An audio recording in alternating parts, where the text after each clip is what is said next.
É hora de continuar falando sobre o crime de lesão corporal gravíssima e, como eu expliquei no bloco anterior, o que mais cai em prova quando se fala do crime do artigo 129 é exatamente a diferença entre lesão grave e lesão gravíssima. Nesse bloco, vamos trabalhar com os 5 incisos do artigo 129, parágrafo 2º, ou seja, tratar da lesão de natureza gravíssima, fazendo as devidas comparações com a lesão grave que nós vimos no bloco anterior. Então aparece aí para você o artigo 129, parágrafo 2º do Código Penal, que diz: se resulta 1. Incapacidade permanente para o trabalho. 2. Enfermidade incurável. 3. Perda ou inutilização do membro, sentido ou função. 4. Deformidade permanente. 5. Aborto. Pena: reclusão de 2 a 8 anos. O que você já percebe em relação a esses resultados da lesão corporal gravíssima? Nós temos aí crime qualificado pelo resultado. Não há necessidade de que o agente tenha o dolo de causar esses resultados específicos, bastando que tenha o dolo de causar a lesão. O resultado decorrente da lesão, consistente na lesão gravíssima, não precisa estar na esfera de vontade do agente para que haja a configuração do 129, parágrafo 2º. A pena prevista é uma pena de 2 a 8 anos de reclusão, o que significa que esse crime não admite suspensão condicional do processo. Perceba que a pena mínima supera 1 ano. Enquanto na lesão grave, que vimos anteriormente, o sursi processual, suspensão condicional do processo, é admissível, não vamos interpretar da mesma forma em relação à lesão gravíssima. Vinícius, e vai ser possível o acordo de não persecução penal na lesão gravíssima? Também não. Embora a pena mínima ela seja inferior a 4 anos, o que se exige em relação ao acordo de não persecução penal, a princípio, por esse requisito seria admissível o ANPP. No entanto, nós temos um crime praticado com violência, e sendo um crime praticado com violência, não vai ser possível acordo de não persecução penal. Então significa o seguinte: lesão corporal gravíssima não admite benefício processual. O agente responderá normalmente ao processo criminal para eventual condenação. Beleza, já sabendo desses detalhes relativos à lesão gravíssima, a gente agora passa a análise de cada um dos incisos do artigo 129, parágrafo 2º do Código Penal. O inciso 1, ele traz a incapacidade permanente para o trabalho. E aí, quando se fala de incapacidade permanente para o trabalho, não significa uma incapacidade eterna, não significa que aquilo seja algo para sempre, mas deve ser algo duradouro, sem previsão de reversibilidade, sem previsão de quando a vítima vai realmente poder voltar a trabalhar. Pode ser que um dia consiga, mas pode ser que nunca consiga. O que importa é que essa incapacidade permanente seja duradoura no tempo. E aí perceba, quando se fala de incapacidade permanente para o trabalho, significa que este trabalho deve ser um trabalho lícito para a configuração da qualificadora. Veja, incapacidade permanente para fazer assalto. Não, isso não faz com que haja incidência da qualificadora. Eu preciso que o trabalho do agente seja um trabalho lícito para que a incidência ocorra. Vinícius, se for a atividade de prostituição, vai incidir a qualificadora? Vai incidir. Conforme já vimos na lesão grave, a questão de ficar afastado das suas ocupações habituais por mais de 30 dias, que é qualificadora da lesão grave, aqui o raciocínio vai ser o mesmo. Se houver incapacidade para um trabalho que seja lícito, ainda que seja rotulado como imoral, é possível sim configuração da qualificadora do inciso 1. E aí perceba, uma segunda discussão na doutrina é a seguinte: para a incidência da qualificadora, o significado da palavra trabalho, o que seria esse trabalho? Nós teríamos a necessidade de que seja o trabalho que a vítima já exercia antes de sofrer a lesão, ou a qualificadora está abrangendo qualquer tipo de trabalho, ou seja, para incidir a qualificadora, seria necessário que a vítima ficasse incapacitada para qualquer trabalho. Será que é esse o objetivo da lei? Então, muito cuidado com isso. A doutrina amplamente majoritária, é o entendimento predominante, vai dizer que, para a qualificadora incidir, basta que o trabalho com o qual a vítima fica incapacitada, do qual a vítima fica incapacitada, basta que seja o trabalho que já exercia antes de sofrer a lesão. Então, se a vítima era pianista e agora teve uma lesão que não permite mais que toque piano, nesse caso, incide a qualificadora, por mais que a vítima possa exercer outro tipo de profissão. A vítima era jogador de futebol, em razão da lesão não pode mais jogar futebol, mas pode ser técnico de futebol, pode ser empresário, incide a qualificadora? Incide. Portanto, basta que tenhamos o trabalho que a vítima exercia antes. Ficando a vítima incapacitada do exercício desse tipo de trabalho, já é suficiente para a incidência da qualificadora do inciso 1. A gente passa agora à qualificadora do inciso 2, que é a enfermidade incurável. Se a vítima sofre enfermidade incurável decorrente da lesão, também haverá incidência da qualificadora. Eu relembro a você, não é necessário que o agente tenha o dolo específico em relação ao resultado consistente na qualificadora, bastando que tenha a intenção de causar a lesão. Vindo a causar a lesão, se em decorrência dela houver enfermidade incurável, já é suficiente para a incidência da lesão corporal gravíssima. No caso da enfermidade incurável, mesmo que não seja uma enfermidade letal, a qualificadora se configura.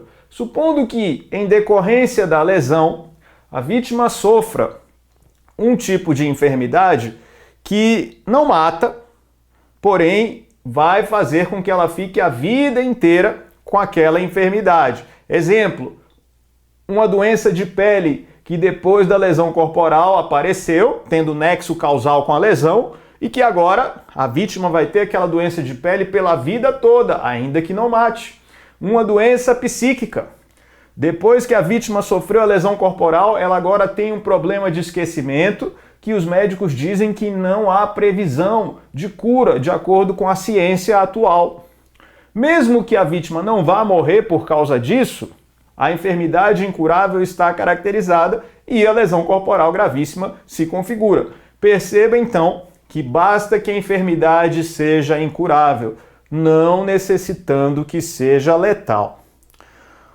Agora, embora não haja a necessidade de que seja letal para a configuração da qualificadora, pode ser que o resultado naturalístico seja uma enfermidade incurável e letal, que é o caso, por exemplo, da AIDS, quando ocorre a transmissão do vírus HIV.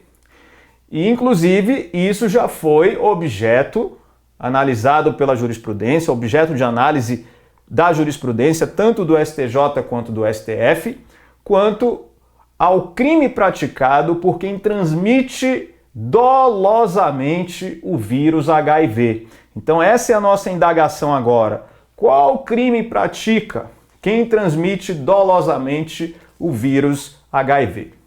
E aí eu te digo o seguinte, já houve doutrina no passado, e era inclusive a corrente majoritária, defendendo a tese da tentativa de homicídio para quem transmitisse dolosamente o vírus HIV. Isso porque a AIDS, sendo uma enfermidade incurável e letal, a vítima naturalmente iria morrer se uma vez infectada pelo vírus. Então, quem transmitiu dolosamente responderia por tentativa de homicídio, claro, considerando que a morte levaria alguns anos ainda para ocorrer. Mas antes da ocorrência da morte, uma vez havendo oferecimento da denúncia pelo crime, essa corrente defendia a tentativa de homicídio como tipo penal aplicável. No entanto, não é dessa forma que hoje a jurisprudência tem pensado, inclusive em razão da melhora da qualidade de vida para os portadores do vírus HIV. Hoje é possível que a pessoa viva muitos anos e cada vez mais se aproximando da expectativa de vida das pessoas não infectadas, de maneira que enquadrar essa conduta na tentativa de homicídio é algo que é obsoleto, não mais está adequado à realidade da ciência atual. Então, o STJ e o STF têm entendimentos diferentes em relação a essa questão. Vamos ver primeiro qual é o entendimento do STJ, que enquadrou a transmissão dolosa do vírus HIV na lesão corporal gravíssima, conforme esse julgado que aparece aí para você. Olha o que disse o STJ. O Superior Tribunal de Justiça decidiu que a transmissão consciente do vírus HIV, causador da AIDS, configura lesão corporal gravíssima. Artigo 129, parágrafo 2º do Código Penal. O entendimento é da 5ª turma do STJ. O leading case é de um portador de HIV que manteve relacionamento com a vítima por 2 anos e inicialmente usava preservativo, mas passou a praticar relações sexuais sem proteção, o que resultou no contágio da vítima pelo vírus. Entendeu-se que, ao praticar sexo sem segurança, o réu assumiu o risco de contaminar sua parceira. Também se considerou que, mesmo que a vítima estivesse ciente da condição do seu parceiro, a ilicitude não poderia ser afastada, pois o bem jurídico protegido, a integridade física, é indisponível. A AIDS, na visão da relatora, ministra Laurita Vaz, é enfermidade incurável, nos termos do artigo 129 do Código Penal, não sendo cabível a desclassificação da conduta para as sanções mais brandas do mesmo Código. O STF, no habeas corpus 98712, entendeu que a transmissão da AIDS não era crime doloso contra a vida, excluindo a atribuição do tribunal do júri. Contudo, manteve a competência do juízo singular para determinar a classificação do delito. Veja que aqui a gente tem a posição do STJ, inclusive especificando-se o caso concreto. O sujeito manteve relações sexuais com a vítima, com quem teve um relacionamento amoroso, de início com preservativo, depois passou a ter relações sem preservativo e não informou a vítima a sua condição de portador do HIV. Mas o STJ diz, no caso concreto, que ainda que a vítima soubesse, em se tratando a integridade física, a integridade corporal de um bem jurídico indisponível, ainda que a vítima soubesse, ainda assim haveria incidência da lesão corporal gravíssima. E qual foi o caso que o STF apreciou, que inclusive já foi mencionado aqui, mas que a gente tem de forma mais específica a informação sobre ele? A situação, em tese, encontraria adequação no artigo 131 do Código Penal, o qual define o crime de transmissão de doença grave.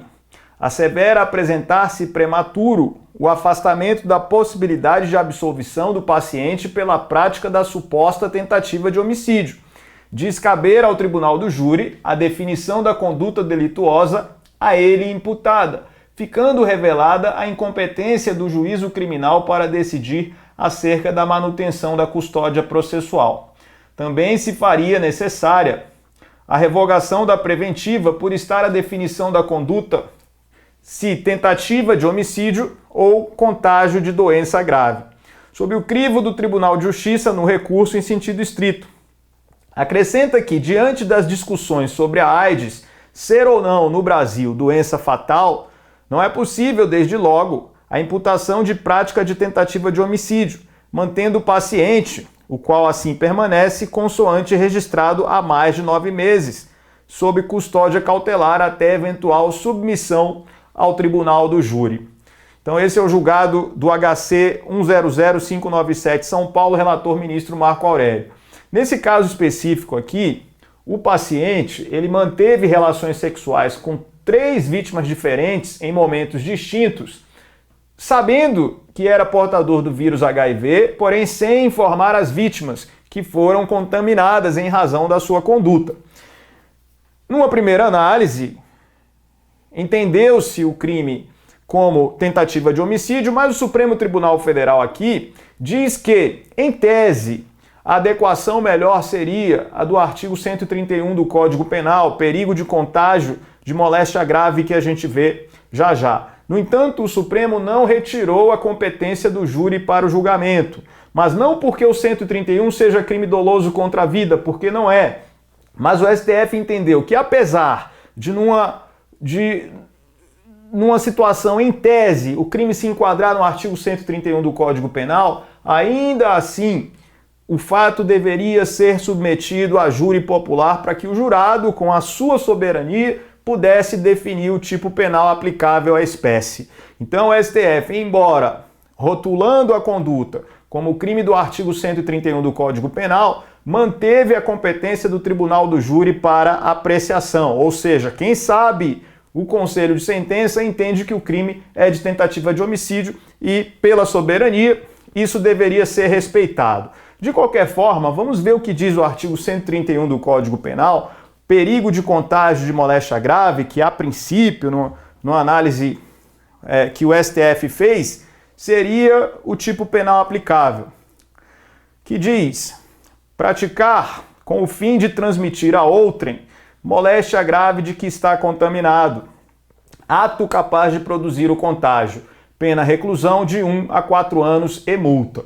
Então perceba que para esse crime de perigo de contágio de moléstia grave, se dessa forma for entendido, o crime admite suspensão condicional do processo, sendo, portanto, muito menos grave do que o enquadramento na lesão corporal gravíssima ou ainda na tentativa de homicídio. É o que diz o 131 do Código Penal, com reclusão de 1 a 4 anos e multa. Então, um tema muito importante sobre o enquadramento da conduta de transmissão dolosa do vírus HIV. Qual crime se configura? Tentativa de homicídio, lesão gravíssima ou perigo de contágio de moléstia grave? Foi o que a gente viu nessa nossa análise. E aí, a gente passa adiante para a próxima qualificadora, que diz respeito à perda ou inutilização do membro, sentido ou função. No bloco anterior, a gente tratou de uma forma bem aprofundada essa questão da diferença entre debilidade permanente, caracterizando lesão de natureza grave, e ainda perda ou inutilização de membro, sentido ou função, caracterizando a lesão gravíssima. E o que a gente viu? Porque, conforme os exemplos que eu já mencionei no bloco anterior, eu não quero falar muita coisa ainda, porque a gente já viu muito sobre isso. Veja, o que nós temos que prestar atenção? Primeiramente, verificar se se trata de membro, sentido ou função. Porque quando falamos de membro, estamos falando dos braços, das pernas, das mãos. Quando falamos de sentido, temos que pensar nos 5 sentidos: audição, olfato, tato, paladar e olfato. Audição, olfato, tato, paladar e visão, 5 sentidos humanos. Então, temos que pensar nesses 5 sentidos. E ainda, quando falamos da função, existem várias funções do corpo humano, a função respiratória, circulatória, urinária, enfim. E aí, qual é o segredo? Verificar se houve debilidade permanente, porque aí a lesão se enquadra como lesão de natureza grave, ou se houve perda ou inutilização, porque aí a lesão se enquadra como lesão gravíssima. A pegadinha maior diz respeito aos chamados órgãos duplos, como os rins, por exemplo. Os rins responsáveis pela função urinária. Temos que verificar então se houve perda de um dos rins e com isso haverá debilidade permanente de função, qual seja a função urinária. No entanto, havendo a perda de um membro, já é suficiente para lesão gravíssima. A perda de um braço, a perda de uma mão, a perda de uma perna, isso é perda de membro, configurando lesão gravíssima. Vinícius, se for a perda de um dedo, de 2 dedos, O dedo é parte de membro. Dedo sendo parte de membro, estou falando de debilidade permanente de membro, enquadrando na lesão grave em vez da lesão gravíssima. Vinícius, se a pessoa perdeu os 5 dedos em razão da lesão, a perda dos 5 dedos aí pode configurar a inutilização de membro, porque a pessoa não vai conseguir utilizar as mãos com a perda dos 5 dedos. Havendo a inutilização de membro, a lesão se caracteriza como gravíssima, porque gravíssima é a perda ou inutilização de membro, sentido ou função. Então lembre-se disso. Membro, estou falando de braços, mãos, pernas. Quando falo de sentido, estou falando dos 5 sentidos: audição, visão, olfato, paladar, tato. Quando eu falo de função, as variadas funções do corpo humano: função urinária, circulatória, respiratória, reprodutora, tudo isso relacionado à função do inciso 3 do artigo 129, parágrafo 2º. A gente passa adiante para mais uma qualificadora, a qualificadora do inciso 4, a deformidade permanente. Então vai haver lesão corporal de natureza grave. Quando eu falo de deformidade permanente, estou falando de um resultado naturalístico relacionado à estética corporal. É a estética do ser humano, do corpo humano, que está em jogo aqui no resultado deformidade permanente. Mas eu preciso definir o que seria esse corpo, essa parte do corpo deformada em razão da lesão.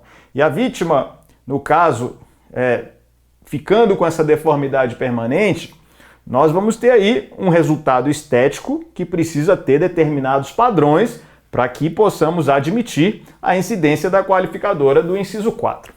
A doutrina, então, convencionou a necessidade de um binômio para a deformidade permanente se caracterizar. Esse binômio seria, a princípio, a vergonha da própria vítima em ter aquela deformidade. Ou seja, se ela fica envergonhada em razão de o seu corpo ter sofrido essa alteração que o deformou, nós já temos um dos componentes do binômio. Qual seria o outro componente do binômio a permitir a incidência da qualificadora da deformidade permanente? É o constrangimento para quem vê a lesão. Se aquele que vê a lesão se constrange com isso, se isso é algo que deixa a pessoa assim com um sentimento de estranheza, vamos ter então o binômio necessário. Perceba que não basta para a deformidade permanente que a vítima tenha um complexo de forma unilateral, sem que isso gere constrangimento em terceiros. Se a vítima tem um complexo em razão daquilo que ela acha que é uma deformidade, mas que para os outros não significa nada, as pessoas nem percebem aquilo, a qualificadora não vai incidir. Eu preciso que haja o binômio, a vergonha da vítima, o constrangimento também de quem vê. Tem que ter esses dois componentes do binômio para que a qualificadora possa incidir. Mas aí foi parar no STJ uma questão importante sobre isso, e a pergunta aparece aí na sua tela, que é a cirurgia plástica reparadora que corrige a deformidade enseja a exclusão da qualificadora? Então essa é uma pergunta muito importante.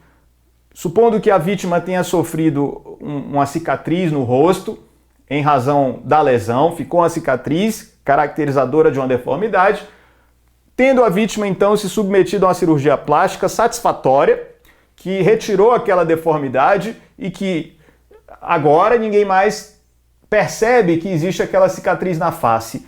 Será que o fato de a vítima ter se submetido a uma cirurgia plástica permite a exclusão da qualificadora em favor do autor do crime? O que disse o Superior Tribunal de Justiça a respeito dessa questão? Tivemos um precedente em que o STJ ele disse o seguinte: a realização de cirurgia estética posteriormente à prática do delito não afeta a caracterização no momento do crime constatada de lesão geradora de deformidade permanente, seja porque providência não usual, tratamento cirúrgico custoso e de risco, seja porque ao critério exclusivo da vítima. Isso o STJ disse no HC 306-677, Rio de Janeiro, um julgado da 6ª turma. Olha só, o que a gente tem aqui nesse entendimento do Superior Tribunal de Justiça.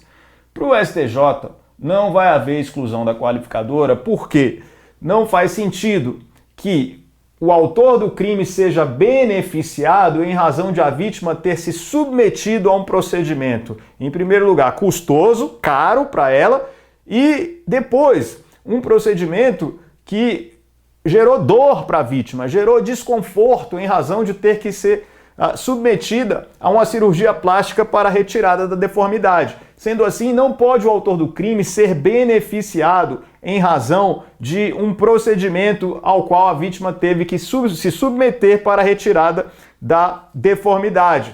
Então, considerando que não pode a qualificadora ficar vulnerável a um critério exclusivo da vítima, o Superior Tribunal de Justiça entendeu que é mantida a qualificadora ainda que a vítima se submeta a uma cirurgia plástica posterior. E agora, para a gente falar o último tópico sobre a questão da deformidade permanente, uma pergunta importante aí que tem caído em prova: o que é o crime de vitriolagem? No que configura a vitriolagem? Então, essa conduta da vitriolagem nada mais é do que o agente que, por meio de ácido sulfúrico, gera a deformidade permanente, causa essa deformidade no rosto ou no corpo da vítima. Então, havendo por parte do agente essa conduta de querer deformar a vítima, e aí veja que nesse caso o dolo específico de deformar está presente na conduta de vitriolagem, tanto é que o agente se utilizou do ácido para poder deixar a vítima numa condição estética desfavorável. Havendo esse tipo de postura, nós vamos denominar essa conduta de crime de vitriolagem, caracterizando a qualificadora da deformidade permanente. E aí, a última qualificadora do inciso 5 é a que diz respeito ao aborto. O que nós temos? Se, uma vez praticada a lesão corporal contra a vítima sofrer aborto, vamos ter incidência da qualificadora da lesão gravíssima. Vinícius, é preciso estar na esfera de consciência do agente o fato de a vítima ser gestante, ou seja, estar grávida? Sim, é preciso estar na esfera de consciência. Só que a minha pergunta é, estando na esfera de consciência a gestação da vítima, na esfera de consciência do agente a gestação da vítima, uma vez praticada a lesão contra a vítima e gerando o aborto, será que a qualificadora vai incidir sendo o aborto doloso? Sendo o aborto doloso, ou seja, se o objetivo do agente é, ao mesmo tempo, praticar a lesão corporal e matar o feto, não incidirá a qualificadora do inciso 5. O agente responderá, na verdade, pelos crimes de lesão corporal e também aborto, em concurso formal impróprio. Então tome cuidado, responderá o agente por lesão corporal e o aborto se a intenção dele era de fato matar o feto, além de causar lesão na gestante. Significa então que para a incidência da qualificadora do inciso 5, eu preciso que o aborto seja culposo. Ou seja, estava na esfera de consciência do agente que a vítima era gestante, mas o agente não tinha a intenção de causar o aborto. Nesse caso, incide a qualificadora do inciso 5 e a lesão é lesão de natureza gravíssima. E aí uma questão já cobrada em concurso é o seguinte, candidato, é possível a punição do aborto culposo no direito penal brasileiro? Será que é possível punição do aborto culposo no direito penal brasileiro? O que o candidato tem que responder para uma resposta completa? Ele tem que dizer que não existe o crime de aborto culposo, o crime específico de aborto culposo, pois nos tipos penais referentes ao aborto não há previsão da modalidade culposa. Então, nos artigos 124, 125 e 126 do Código Penal, que tratam da tipificação do aborto e também o 127, então, nesses dispositivos, você não vai encontrar a previsão da modalidade culposa para o crime de aborto. Portanto, o crime de aborto só pode ser doloso. Mas a pergunta é um pouco diferente de perguntar se existe o crime de aborto culposo. A pergunta é se é possível a punição do aborto culposo no direito penal brasileiro. Porque aí o candidato tem que ficar esperto. Punição do aborto culposo é possível. Como? Como qualificadora da lesão corporal gravíssima. Então, é possível sim que o aborto culposo seja punível no Brasil, desde que consequência de lesão corporal, caracterizando a lesão corporal gravíssima do artigo 129, parágrafo 2º, inciso 5 do Código Penal. Cuidado com essa pegadinha. Então, na aula que vem, a gente continua falando mais sobre a parte especial do Código Penal. Um abraço.